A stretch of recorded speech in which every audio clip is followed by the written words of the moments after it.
interviewing me. Hi again, it's Rob Moore here, and I think we're live now. I'm here with Pete Leyland, who is interviewing me for his podcast, From Thought to Execution. And Pete wants to talk about, I suppose, dealing with and managing your fears, executing on your ideas in business. But look, I won't ruin the surprise. Pete, I'll hand it over to you. I am in your capable hands. I am your humble student. That's perfect. Hi, Rob. Hi, guys watching. I'm Peter Leyland Jr. from Petential, and we talk about mental stability. And as Rob said, from thought to execution, getting the ideas of how you actually change your life to actually implementing it to change your life. So let's go straight over to Rob. One of the questions I have is why would you say people don't have goals or don't act on them, initially, and they give up too easily? What do you think? Why do you think that happens so often? Right. So why don't they have goals? Why don't they act on them? And why don't they give up easily? I think they're three different questions. Yeah, definitely. Okay. So why don't people have goals? Maybe they feel it's a bit overly simplistic. Maybe they don't believe in setting some kind of action or intention. Maybe they've never been taught about setting goals. Why don't they act on them? Maybe they're not clear enough, the goals. Maybe they're a bit one-sided. Are you not big enough or too big, and a little bit of a fantasy, and therefore sometimes a goal too big is not empowering because it can make you feel like you're so far away from it. That's why people talk about chunking their goals down. Maybe they worry about what people think. Maybe they fear failing. Maybe they fear succeeding. What will people say if they've succeeded and they've changed? And so I think that there's a lot of reasons why people don't act on their goals. I think it's easier to set a goal than it is to act on it. The dream is easier than the reality. Sometimes we can get excited and get into something new and think it's going to save us. But then when the reality dawns of the work and the rejection and the struggle and the challenge required, then sometimes I think, people can give up. Why do people give up? It gets hard. They stop believing in themselves. It takes longer than they thought. They had an unrealistic expectation of how long it should be. They get allured or distracted by something that looks easier or someone who looks like they've got it more made. They're in this cycle, this addictive cycle of start something, quit, start something newer and more exciting, quit, start something newer and more exciting, quit. So there you go. There's about 12 reasons why people don't set goals, don't implement, and then give up on them. Yeah, I think you've hit on amazing points there. I find often when I was first setting goals, I'd always imagine myself being so good at something. And then when I started, I realized I was actually at a lower level than what I first believed. And that often made me feel like I couldn't do it at all, because I'd sort of undersold myself or oversold myself on what I could do. And for that, the way I sort of got over it is obviously implementing and doing it. But one thing I sort of want to have a question for you is something I've learned a lot of my stuff from. How important do you feel it is having a coach or a role model, to learn from and to grow from? Okay, so I think we've all got coaches and role models. The question is, are you learning the right stuff from them? Because just because you paid for a coach or a role model doesn't mean you haven't got one, because our coaches and role models are the people that are raising us and impressioning upon us how to live and be, whether that's parents or guardians or physical coaches for sports or mentors you've hired or people you follow on social media. So we've all got them. The question is, are you strategic in choosing who the right people are for you? And are you modeling the traits of the greats? Now, I believe it's vital to have coaches and mentors and a support network and people who are good in areas you're not, people who've blazed the trail that you're going down, they've trodden the path that you're about to start your journey on. But I think also you've got to be very clear on what it is you want to learn from them and the traits of those greats that you want to model, and not to over pedestalize them or subordinate yourself. Because sometimes when you hang around your idols or you have mentors, you can pedestalize them and make yourself feel not worthy. When in reality, we all have worth, we're just different. Now, in Adlerian psychology, they believe in having vertical relationships with people, not horizontal ones. So horizontal relationships are hierarchical relationships. Vertical relationships are, you are a human, I am a human, and they are a human, and we're all equal. We're just different humans with different roles. And so if we look at our mentors and coaches as humans with different roles who've executed and have got skills and traits that we want to model and have in our own life, and then learn from that, but don't over pedestalize them and therefore under pedestalize ourselves, then that's healthy. Just by the same token, if you think about altruism is, too much selflessness, and narcissism is too much selfishness. By the same trait, we don't want to look down on people, and that's easy to do as well. If we feel that, if we aggrandize ourselves that we've been successful in a certain area, I find with myself, as soon as I get quite comfortable in who I am, and even dare I say it, confidence, because I don't really get complacent and I'm not arrogant, but I can get a bit ahead of myself, a bit overexcited, and I can get a bit confident. And when that happens, the universe will throw something at me to put me back into balance by humbleizing me, by giving me some kind of criticism or shame or something, just to remind me that we're all equal. So I've learned many skills and traits and disciplines from mentors and coaches. I have them in all different disciplines of my life. But I think it's really important to understand about vertical relationships. Yeah, that's amazing. Sorry, horizontal relationships. That's vertical, isn't it? Yeah. Yeah, sort of. Choosing your influence well, I think that's really important to watch who you're listening to, you know what I mean, and who you're admiring or who you're picking for yourself, because sort of you become an amalgamation of everyone you spend time with or you listen to, you know what I mean. You pick up the habits in a way. Yeah, you do, and people are who you hang around with, they rub off on you. So if they're drainers, complainers, bitches, moaners, critics, victims, and I'm like I said, horizontal relationships. I'm not saying that they're worse and you're better. I'm just saying if people have traits that drain you and don't lift you up and don't serve you, then you're best being more wise with your circle. Yeah, 100%. Yeah, definitely. If at the end of the day they're not sort of making you feel proud of who you are, maybe it's time to separate yourself. You know what I mean? Not proud as again, as you said, arrogance, but in more confidence and security. One of the things I was talking about goal setting is because obviously it can be a big part to self-improvement, to mental stability, all kinds of aspects of your goals. When it comes to setting goals, you've talked about purpose, clarity, and courage. I've heard you talk about that on the podcast. I thought that was amazing. Where do you find yours? Your purpose, your courage, Okay. So I think when it comes to business and entrepreneurship, my purpose is very clear. And that helps with courage. And I'll come to that in a moment. So my personal vision is to help as many people on the planet get a better financial education and to start and scale their business. So my self-worth, my purpose, my mission is very clear. It's very defined. I've been on that path for 15 years. I feel inspired, empowered, energized. I feel good self-worth. When you peel all that away and you're just left with Rob, who is Rob without all of these external validators, that's harder for me. And that's something I've been on more of a personal journey of searching for who I am and that I'm enough without all of those external things.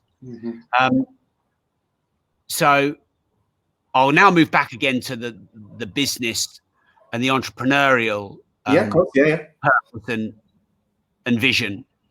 So clarity of why you do what you do and what the outcome of you as an entrepreneur or your business is gives you that confidence, that posture to lean into challenges in life. When there's doubt and criticism and distraction, you've got a clear route that you're supposed to take. It helps you with prioritization, helps you avoid procrastination. And then the courage part is to have the volition and the bravery to fight to achieve that mission, to stand up for what you believe in, to stand against people who will fight to bring your mission down, who will criticize you, troll you, complain about you, try and make your life difficult, get in your way, drain you. And this is natural because we all have a different set of values. Therefore, some people will hate about you the very thing that's great about you, and what you stand for, someone will stand completely against that. So I suppose the courage part is, can you stand firm on your mission and your values and who you are? Now, I've always found that, I wouldn't say easy, but I found that easier to do in business and entrepreneurship because I'm really clear about the vision and mission. Yeah. When people go for me personally or start to chip away at the essence of who I am, I found that harder because I've not maybe always been clear on who I am as a person without all of that. So I've been in recent times trying to do lots more focused work on me, who I am when I'm on my own, when you take away everything I've done. Yeah, so we've got a bit of fly there, he's gone. And I managed not to kill him. Yeah. So yeah, courage to be yourself, the courage to be disliked. Yeah, definitely. I think that's one thing a lot of people do struggle with in the beginning. It's that whole, they don't want to fail, they don't want to be judged, and they don't have the courage to do it because they're not clear enough. You know, they're not certain on the purpose. They don't believe in themselves enough, or believe in what they're going to go after enough, and they just want to make everyone happy. But oftentimes that leaves you most sad because you've got no, self-love. Then you're just doing everything for everyone else. I think that can be a really bad point for people to go down, like a bad route. And it's important to know where you stand on things and where you will draw a line. You know what I mean? To get that inner confidence. That's just something I've been through myself through the years. So. So in that, for yourself, if obviously we all have maybe fears, maybe there's times you might limit yourself or put that wall up. How would you say, how do you take action in that moment when you feel maybe a bit vulnerable or a bit of fear or, uncertain? I'm sorry about the difficult questions. Don't have to be sorry.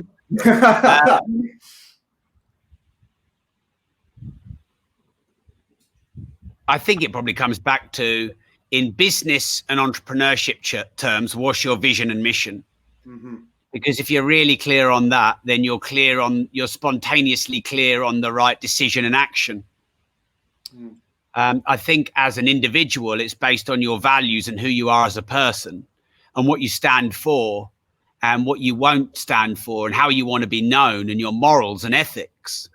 And like I said, I've been on this personal journey where I've put so much of my own identity on being a businessman and an entrepreneur. I've kind of forgotten myself. I've gotten myself lost. When you take all that away, I've worked every day for God knows how long, and I love it. I love my business and I love being an entrepreneur. Yeah, with yourself, it's probably understanding what your values, morals, and ethics are. And that's something I've had to build up and think about what they are, because it's very easy when you're an entrepreneur to put all your identity around the books you've written, the podcasts you've done, the world records you've broken, the money you've made, the companies you've built, the difference you've made, which is all the things that I've done. But yeah, don't forget yourself in the process, which I kind of have done. And so, I've in the last sort of few weeks, the lockdown really helped shake this up for me. Spent the first weeks of the lockdown really redesigning our business and going from fear to actually a very successful pivot in no time at all. About 8 weeks into that, I realized I've been getting up at 3 a.m. and going to bed at 9 at night and repeating that pattern and not really done anything else, and really enjoyed it in a way, enjoyed the obsession because I'm an obsessive guy.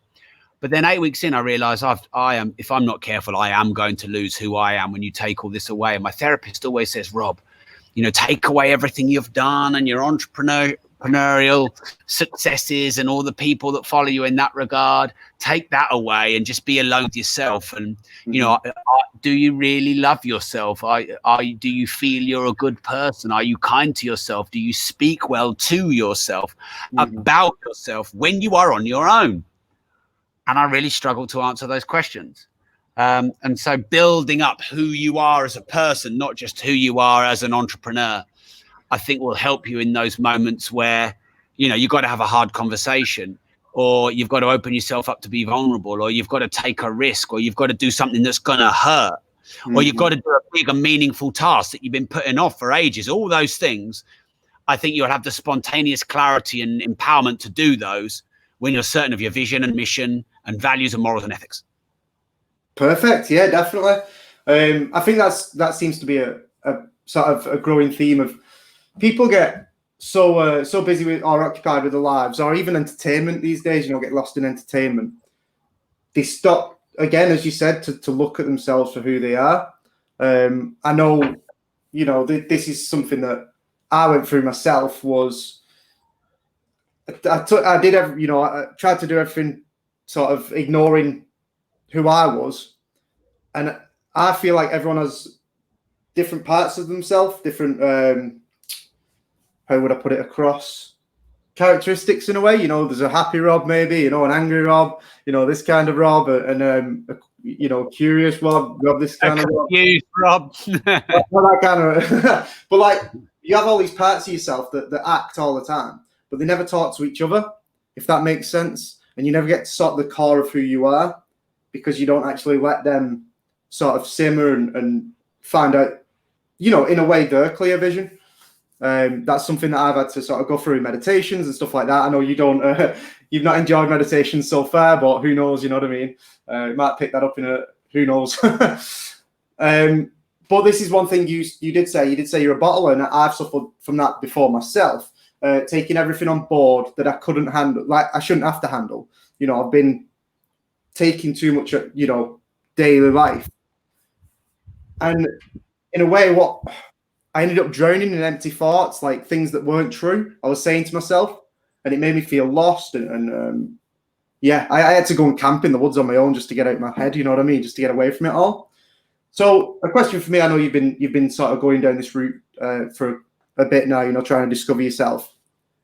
What advice would you have to a younger Rob, you know, who's maybe getting so stuck in? Do you think there's anything you'd say there to make him open up emotionally whilst doing it? Let me just clarify one thing you said, because there's two meanings to the word bottler. Oh, so right, okay. Bottler as in you quit, or bottler as in you bottle things up. So I think you were referring to me. I can be someone to bottle emotions rather than express them. Certainly growing up as a kid, I didn't like conflict at all, and I'd avoid it, and I'd bottle up my angst, my frustration. I wouldn't stand up for myself, and that caused a lot of internal beating up of myself and storing all this energy that became toxic inside. And I now realize, as an adult, I need to express myself. And, you know, my podcasts are therapeutic, my books are therapeutic, my content is therapeutic. I need to have long, interesting conversations with friends, with mentors, with business associates, with therapists, because it's really healthy for me. So yeah, just sort of picking up on that point. What advice would I give younger Rob? Well, it depends on how old I am. Am I 15, 25, 35? I'm 41 now. I think that I am a person who gets really addicted to and obsessed by things. Yeah. Not things as in anything. When I got obsessed with sports and martial arts, cricket and golf, you know, and business and entrepreneurship and whatever else. So I'd probably say, Rob, make sure you keep your obsessions healthy and a little bit more balanced. Thankfully, I've never been a gambler. Thankfully, I haven't drunk for probably 15 years, really. Really, the only substance addiction I have is coffee. So that, you know, but my entrepreneurial addictions at some point have gotten maybe a bit extreme. Unhealthy is probably a bit of an extreme word, but extreme and maybe unbalanced. But that, you see, you know, that's not necessarily advice for anyone else, because other people watching and listening might not have the obsessive personality that I have, or the addictive personality. They may be better at getting life balance. They may have too much life balance and they don't do enough work. They may have the opposite problem to me. I don't know. And you've got to work out how to get more focused and more disciplined. Whereas if you can relate to me and you do get obsessive about your business and you always want to do more and grow more and prove more and be more and make more, then you know that there's no off button, and you know that you know, resting and relaxing and recovering is not really something that you do. But I'd say 2 times in the 15-year journey of me being an entrepreneur, that's painted me into a corner where it's caused chaos, disruption and difficulty in my personal life. And I probably didn't focus enough on my personal. I'm probably not that good at self-care. I probably don't do enough things purely for me that I enjoy. And I think if I'm always telling my entrepreneurial clients, and I'm always telling my friends and my family and people to take care of yourself and do the things you love and be a bit selfish from time to time. So then you're full, because you can't give from an empty cup. But then maybe I've not always been the best at doing that myself. And that's something that I'm trying to do better. Yeah.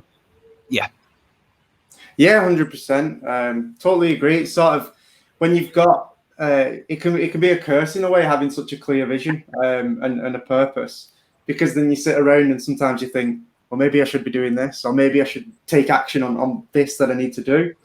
And sometimes you burn yourself out. You don't have that downtime you need, or you don't appreciate the little things around you. And it is, I always say in like my books and stuff, take time to just take time, stop all the distractions and let yourself be for a little while, like live in the moment sort of thing. One question I did have though, which is quite interesting, is you've retired many times now. That's a luxury a lot of people haven't had. But at the same time, what's that like? You know, A, starting the retirement, and then B, saying, you know what, I want to do more.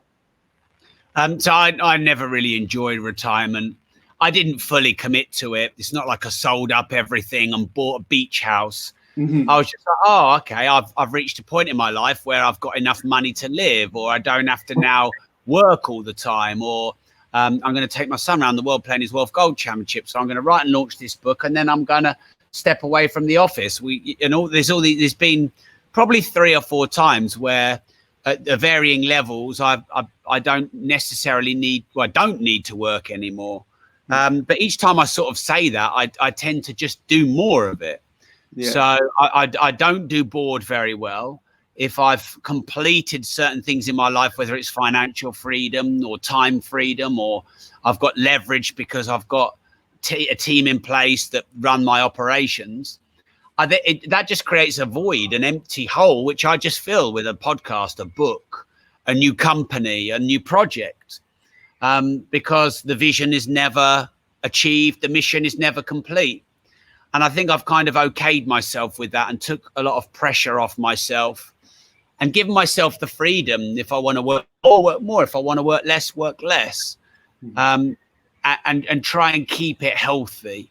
Healthy is a difficult word for an obsessive like me, because for me, healthy is all in and doing it all.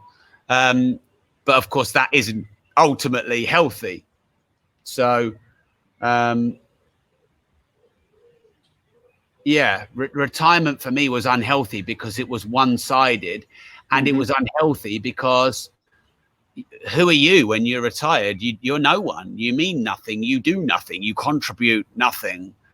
And while some people might want to get there, and I'll let everyone make their own decision on what retirement means to them once they've tried it. I tried it a few times and I hated it, because the biggest thing with, okay, I'm not going to the office, or I'm no longer going to work in the way that we see it, is where does your value, your meaning, your purpose, your worth, where does that come from? And for me, that all comes from contribution and what you build and what you create and the difference that you make.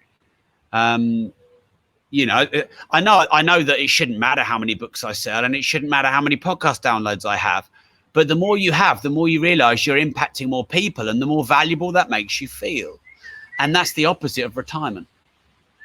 Yeah, I think definitely, especially I mean, think about it in a way, when everything stops, if you are just alone with you, what's going to happen is going to end up wanting to express yourself. And I do find like the business side of things is a game. It's sort of like, oh, how can I do this? How can I make this better? So some people like really enjoy the video games and stuff like that, or pool. But then in a similar way, you could sort of get in that same sense with business. And it is an expression, you know, it can be an art style of itself. I know yourself did art and such like that. So it's quite interesting just to see how different ways you can alter your life, you know, through the expression. But yeah, a lot of people always say, oh yeah, I'd love to just stay on the beach, as you said.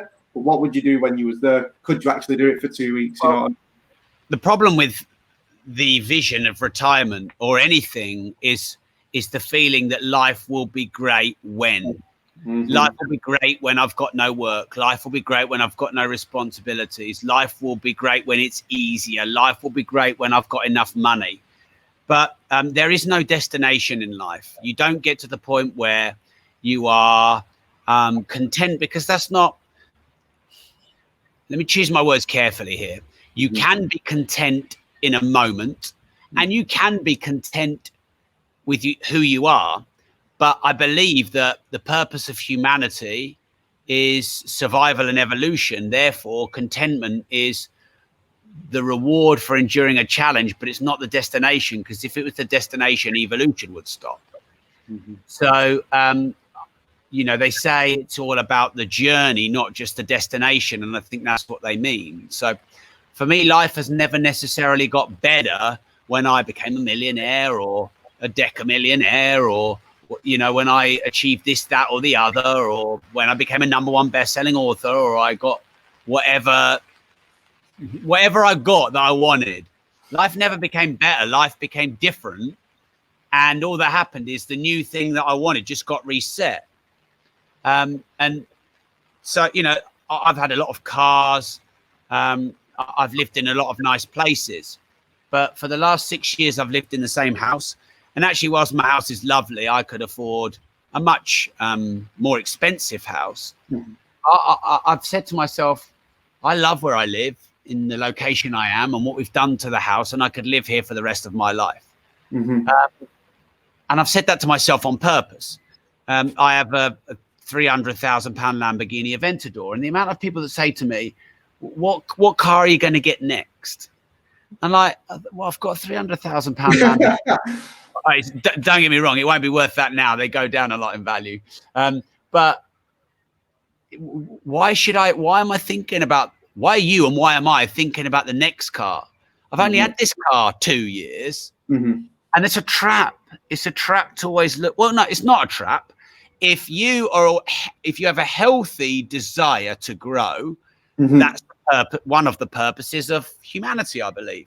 But as soon as you're looking at whatever is, because there's no better looking car than a Lamborghini Aventador.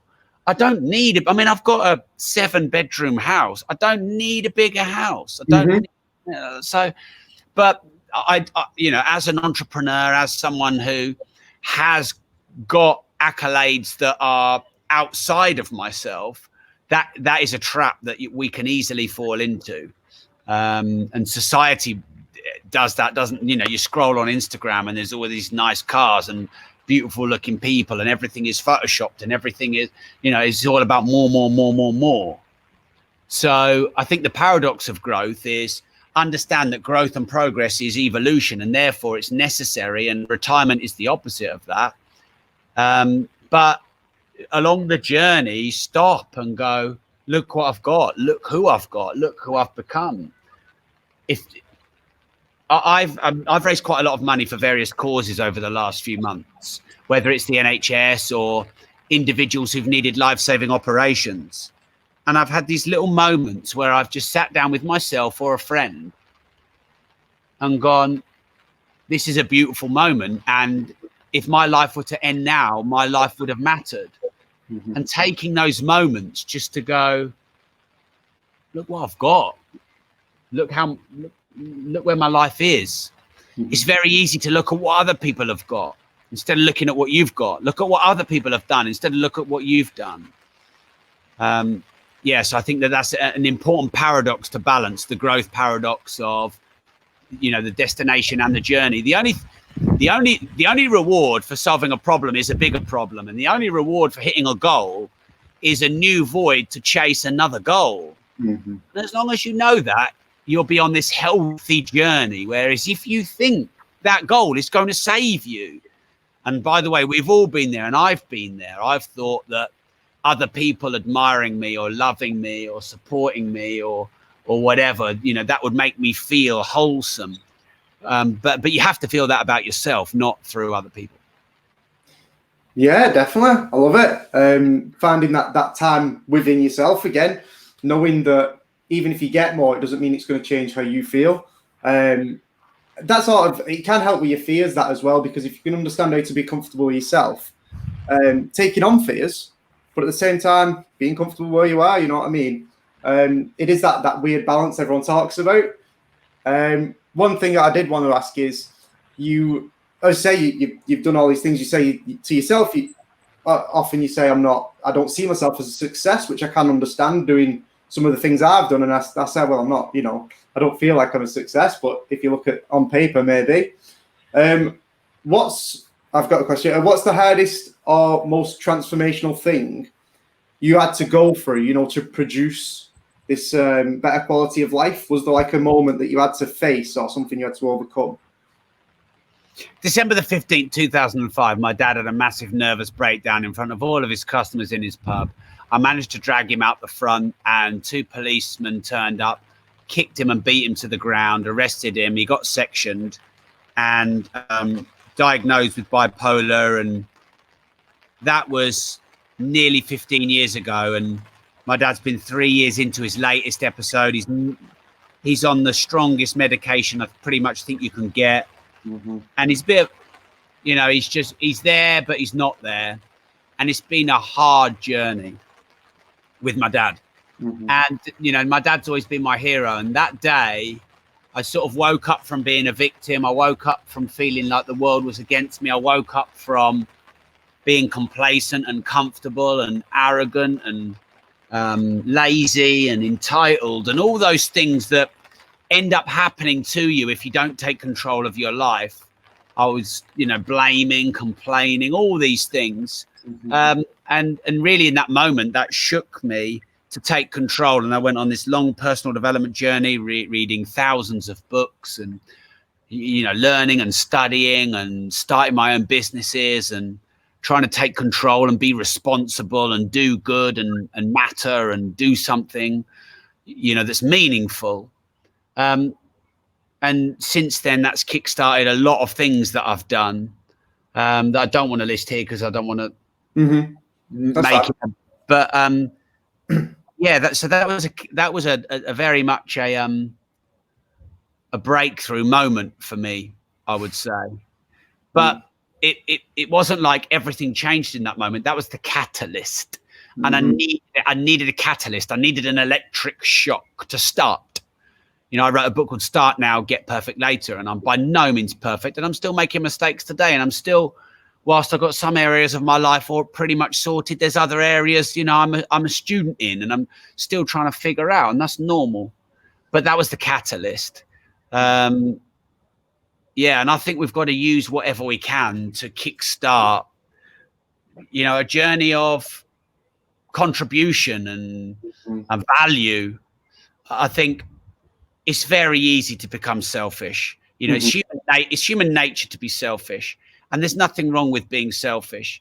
But when you're in a lot of pain, you become selfish. When you're just focused on, I need to make this money, I need to pay these bills, I need to sort my own shit out. That's a very selfish energy. And it's okay, because you got to, what is it they say? Charity starts at home. But life will really start to mean something and grow and give you everything that it can once you become more selfless, and once you are able to do more for your community, your county, your country, your continent, your globe, your planet.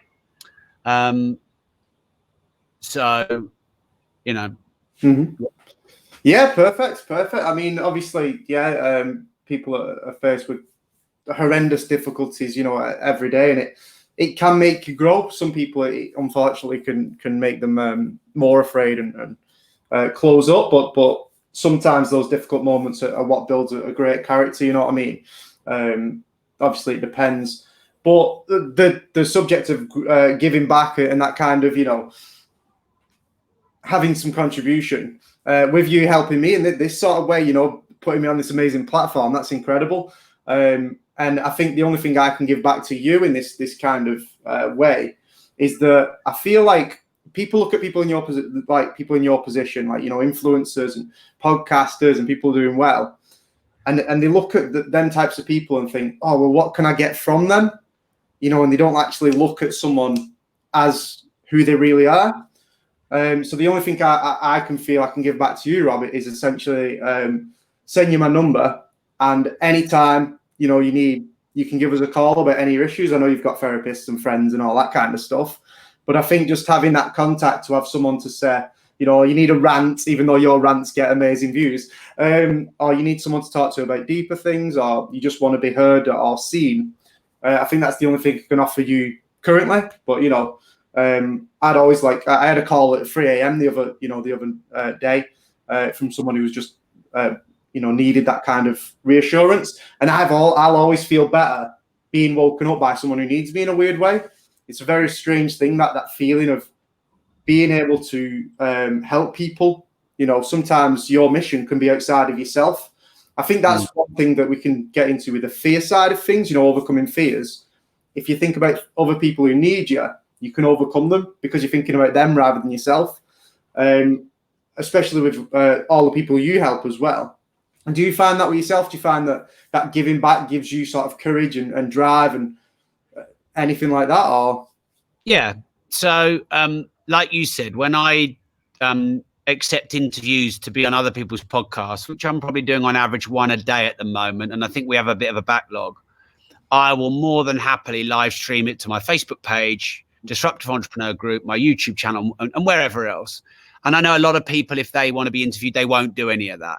So why do I do that? One, because I see it as a way to add value, to give back, to give you some benefit and value, to get your channel out to more people. And that just feels good to do. And that just makes me feel a bit different to other people who maybe wouldn't do that. Of course, I get benefit because I get to put more content on my own channels and I get to leverage your questions. So I don't even have to come up with the content myself. So it's a win-win there. Does it make me feel good? Yeah, it makes me feel really good. Makes me feel really good. In Adlerian psychology, it's Alfred Adler. I definitely think that's worth studying for a lot of people. Jung and Freud were far more famous philosophers, psychologists, whatever you want to call them, but Adler was one of the big three. And he simply talks that self-worth is created from giving value to other people. That's the one definition of self-worth in Adlerian psychology. So yeah, I try my best to give back as much as I can in various different ways, giving you a platform, calling people. A friend of mine online, never met him, but online he follows my work and we've got good dialogue and banter. He's a fellow watch fan. And he had his 4th heart attack. So I just called him up and chatted to him for 20 minutes. And there's lots of other, I don't want to sit here and go all the things I do to prove myself. But every single day, I try and do at least one thing or more, which is kind. So if people read my books, they hear me talk about all these acronyms like KRAs, which are key result areas, and KLAs, which are key life areas, and IGTs, which are income generating tasks. But I have one that I up until maybe a week ago, I never shared. And I've been doing these every day for years. And that's DNTs, which is do nice things. Nice. So every morning I have in my diary DNTs that pop up. Do nice things. Maybe that's randomly shouting out someone to my community, because I've got quite, I've not got 100 million followers, but I've got a good following. I've got a big following. And, a message from me about for a client or for someone who uses my podcast agency or a friend, that can actually make a big difference to them. So I might do that, or I might send a nice WhatsApp message to someone, or I might buy someone a random gift that's anonymous or whatever. someone has become a good friend recently and helped me out, and I bought her a McQueen handbag. And just, I don't know, it just makes me feel really good. And I think it's very easy to get obsessed by your problems, your challenges, your goals, the things you want, the things you need. And I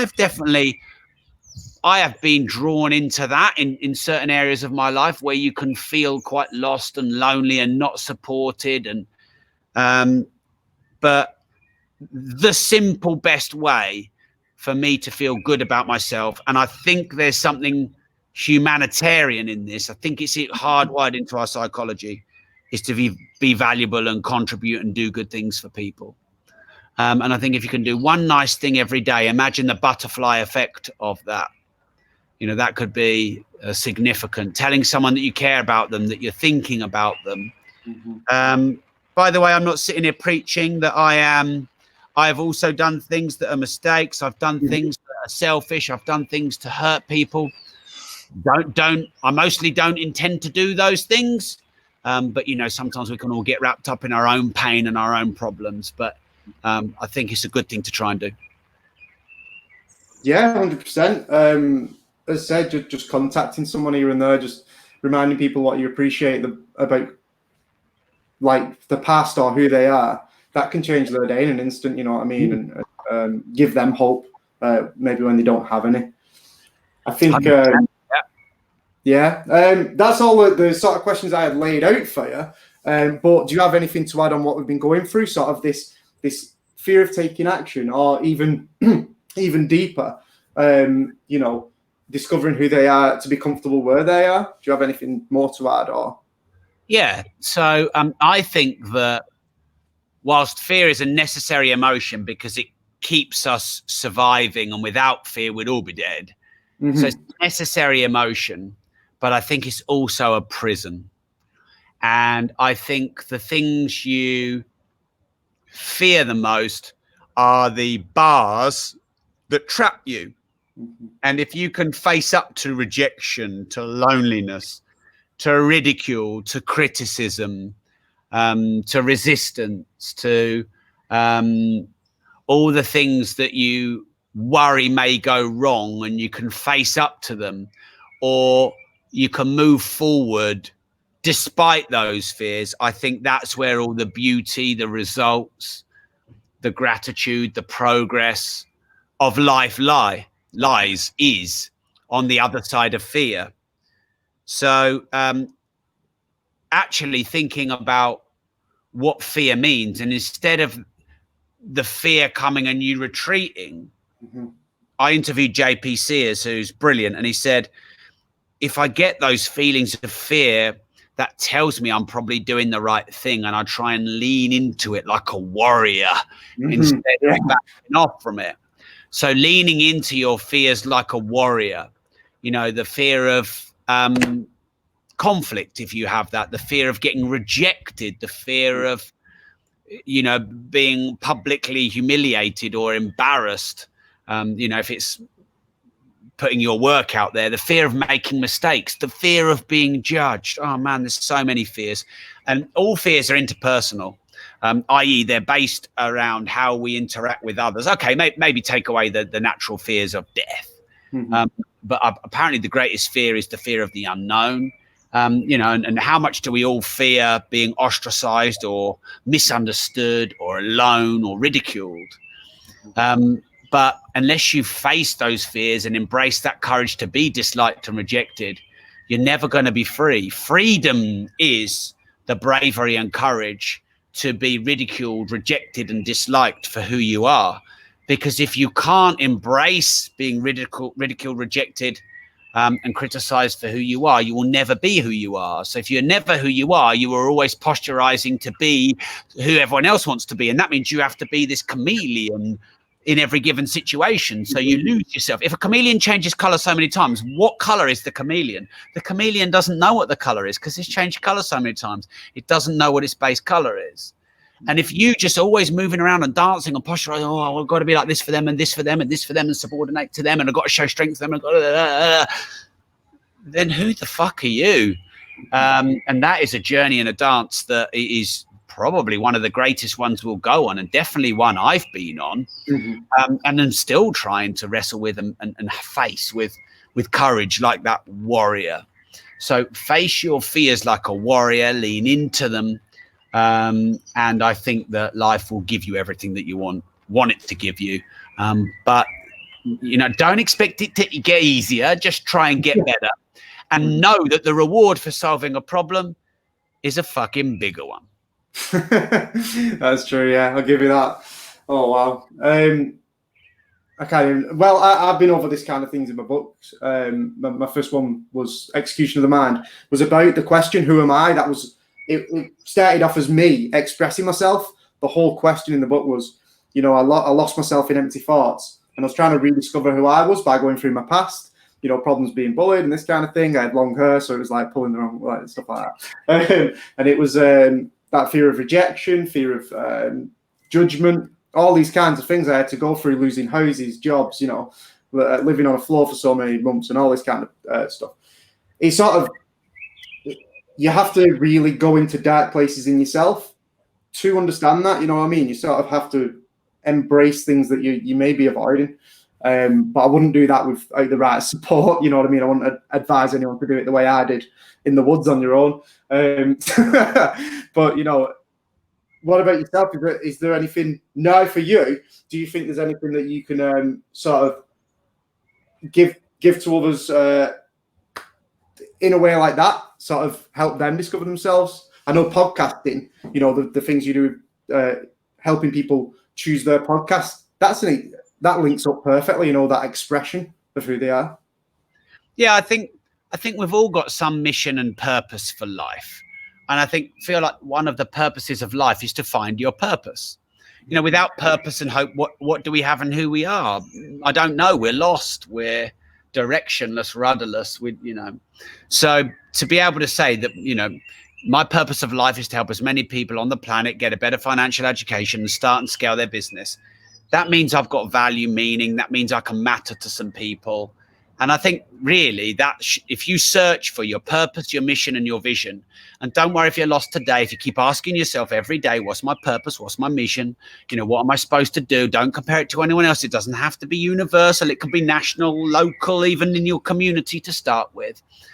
Then I think, you're going to be able to express yourself, be free, find out and discover who you are without comparing yourself to anyone else or, having all those fears hold you back. Yeah, 100%. I think the basis of this podcast, really, when you sum it up, is, if you don't risk anything, you risk everything. How do you feel about that, Rob? Yeah, well, thanks for saying my sign out quote. Thought I'd steal it from you. Yeah, do. Yeah, so I wrote a book called Start Now, Get Perfect Later. I think that's something else that I live by as well. Start now, get perfect later. Your business model, you're trying to search for your meaning of life. Who are you? Your purpose, your vision, the target income that you're trying to make per month. Start now, get perfect later. Learn on the go, not before you go, because every winner was once a beginner and every master was once a disaster. Incredible. I love it. When you started, though, let's quickly go back to the beginning of you had this sort of challenge where you was in debt and you got into housing. I believe that was the case. And then, luckily, or maybe, through hard work, you did manage to make a success of that. Obviously, there was a lot of fear and doubts then. What was it like then, in the beginning? Was you so sure that you could make it, or was it just, because of what happened with my dad, I was just on this mission. And I was just absolutely fueled with a fire inside of me, making up for lost time and trying to, make right where I felt I'd wronged or got lost. So for me, I was quite motivated. I think probably the bigger challenge is staying consistent over long periods of time. But there's still a lot of that pain there. There's still a bit of searching for who I am and you know, wanting to be noticed and admired and wanting to prove that I'm something for my dad and the doubters and the critics. So I'm still fueled and motivated by that. I'm trying to become more motivated, not by those external factors, but just wanting to do good work and be valuable to other people and to feel good about myself without needing those external things. But, you know, whatever fuels your fire, fuels your fire. So, yeah, I never really had a problem with motivation as such. It's just about trying to find what motivates you, that healthy motivation, and using it, and then putting all that energy into your purpose, your vision, and your mission. Awesome. Perfect. Right, Rob, I'm pretty much out of questions in a way for this kind of concept and this kind of podcast. Is it all right if I just let people know where they can find me, or is there anything you want to add on the end? Yeah, so my podcast is The Disruptive Entrepreneur. And I've written books, Money, Start Now, Get Perfect Later. I'm Worth More, Life Leverage, Routine Equals Results. I've got a lot of books, and you just search my name, Rob Moore. You find me on all social media channels, and I'm putting content out, not just daily, but hourly. So there's a lot of content out there for you. And yeah, Pete, if you'd like to do a shout out for your show, please do. Yeah, of course. As I said, it's Petential, From Thought to Execution is the iTunes podcast, just From Thought to Execution. If you go to Facebook, you just search Petential. It's just potential with an E. And you should be able to find us there. We've got private groups, live sessions. We do calls, all that kind of stuff, and a website and all that. But yeah, honestly, Rob, I can't thank you enough for the time you've taken with us. The fact that you post every single day, you know, live sessions and stuff like that. I get to watch it whilst I'm in the morning, and it's just like, oh yeah, this is good content. And this opportunity as well, giving back to people. It's rare that anyone would do it, you know what I mean, in your sort of position. So I just want to say thank you to that, and I'll support you the best way I can. But yeah, thanks again. I really appreciate it. Bye. Yeah, bye.